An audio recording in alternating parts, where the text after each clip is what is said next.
ஆண்டவராகிய இயேசு கிறிஸ்துவின் விலையேறப்பட்ட நாமத்தினாலே ஆண்டவர்கள் கொடுத்ததான ஏஜே பவர் மினிஸ்ட்ரியின் சார்பில் அன்பின் நல்வாழ்த்துக்களை தெரிவித்துக் கொள்கிறேன். எனக்கு அருமையானவர்களே, கர்த்தருடைய ஆவியானவர் இன்றைக்கு கொடுத்த வார்த்தையை நாம் தியானிக்கப் போகிறோம். எனக்கு அருமையானவர்களே, தொடக்க நூலின் புத்தகம் 26ஆம் அதிகாரம் 24வது இறை வார்த்தை, உன்னோடு கூட இருந்து உன்னை ஆசீர்வதிக்கிற ஆண்டவர். அல்லேலூயா.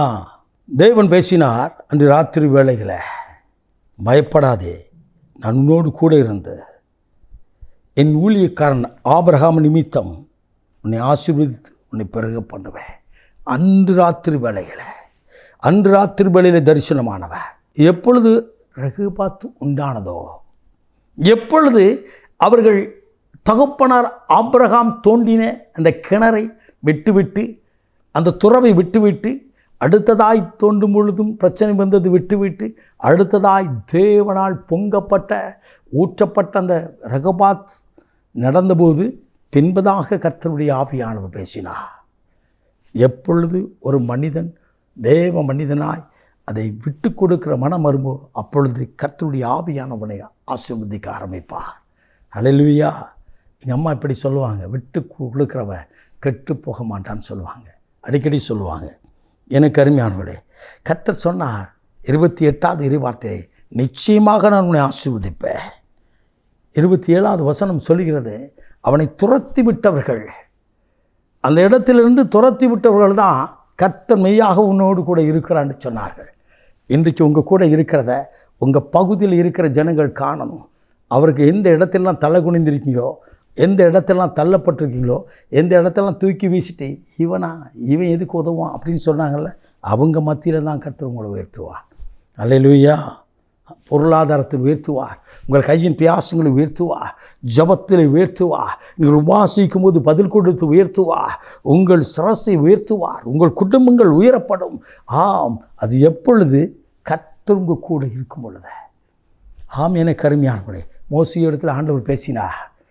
விடுதலை பயணத்தின் புத்தகம் 34ஆம் அதிகாரம் 10வது வசனத்தில், நான் உன்னோடு கூட இருந்து செய்யும் காரியம் மகாபயங்கரமாக இருக்கும் என்று சொல்லி மோசேயை கொண்டு பலத்த காரியங்களை செய்தார். ஆபிரகாமோடு பேசினார் ஆண்டவர், நான் உன்னோடு கூட இருந்து உன்னை ஆசீர்வதிப்பேன். ஆசீர்வதிக்கிறது தான் ஆண்டவருக்கு விருப்பம். இஸ்ரவேலரை ஆசீர்வதிப்பதே ஆண்டவருக்கு விருப்பம் என்று வேதம் சொல்கிறது. ஆதாமை ஏவாளை அழைத்து ஆசீர்வதித்தார். நோவாவின் குடும்பத்தை ஆசீர்வதித்தவர் உங்களையும் என்னையும் ஆசீர்வதிக்க விரும்புகிறார். ஹல்லேலூயா. இன்றைக்கு அந்த ஆசீர்வாதத்தை பெற்றுக்கொள்ள தேவ சமூகத்தை நில்லுங்கள், தேவனோடு உறவாடுங்கள். அனுதினமும் அதிகாலை வேளைகளை ஆண்டவருடைய சமூகத்தை நாடுங்கள். ஒவ்வொரு நாளும் நீங்கள் ஜெபிப்பீர் என்று சொன்னால், உங்கள் முழங்கால் ஆண்டவருக்கு முன்னதாக நிற்கும் என்று சொன்னால், ஜனங்கள் மத்தியிலே குதிங்காலோடு நிமிர்ந்து நிற்க பண்ணுவா, நிமிர்ந்து நடக்க பண்ணுவா. உங்களோடு கூட இருக்கிறா ஆண்டவராகிய இயேசு, உங்களோடு கூட இருக்கிறான்னு சொல்லி அநேகர் உங்களை பார்த்து சொல்வதை நீங்கள் கேட்க முடியும். இந்த நாளிலிருந்து அப்படிப்பட்ட ஒரு ஆசீர்வாதத்தை கர்த்தர் கொடுக்க போகிறார். நாம் ஜெபிப்போமா. மகா பரிசுத்தமுள்ள தகப்பனே, இந்த அற்புதமான வேலைக்காய் ஸ்தோத்திரிக்கிறோம்.